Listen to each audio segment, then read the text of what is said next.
Ao longo dessa semana mostramos um pouco da história do padre José de Anchieta até ser declarado santo. Nesta reportagem que encerra a série, vamos explicar por que o processo de canonização do jesuíta demorou séculos. O que muito se pergunta é por que o processo de canonização de Anchieta demorou tanto.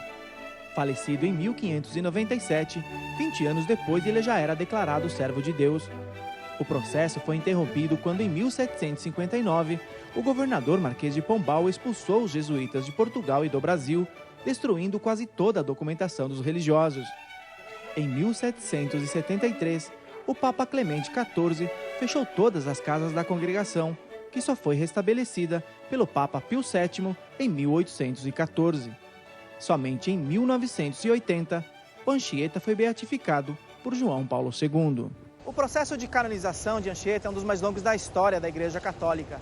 Foram 417 anos de espera e muitas dificuldades para comprovar seus milagres, reunindo documentos que chegam a 500 páginas. Mas, por causa de sua fama e santidade, o Papa Francisco dispensou os milagres necessários para torná-lo santo. E assim, o jovem espanhol, fundador da cidade de São Paulo, se tornou o terceiro santo brasileiro. O Papa, ele pode dispensar do milagre, como ele dispensou o João 23. Porque o que conta mesmo é a fama de santidade. É a chamada canonização equipolente, ou equivalente ao histórico do candidato, que segue 3 condições: a biografia, virtudes heróicas e a fama de santidade.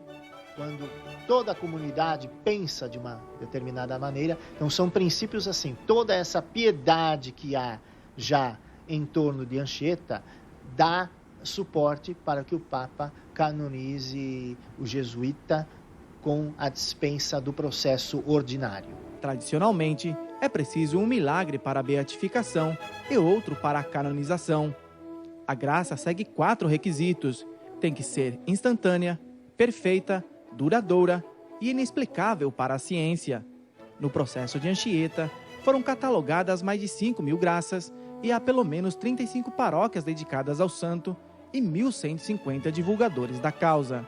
O Anchieta, quando você fala dele, vem como uma figura histórica, como Dom Pedro, como Tiradentes, os heróis nacionais, né? E a gente queria mostrar a santidade desse que também é um herói nacional, né? Um processo que demorou séculos até 3 de abril de 2014. Na canonização, ele usa o magistério petrino da infalibilidade, que o Papa não erra, que o Papa é infalível. Pela tão esperada assinatura do sucessor de Pedro, o mundo pode proclamar São José de Anchieta.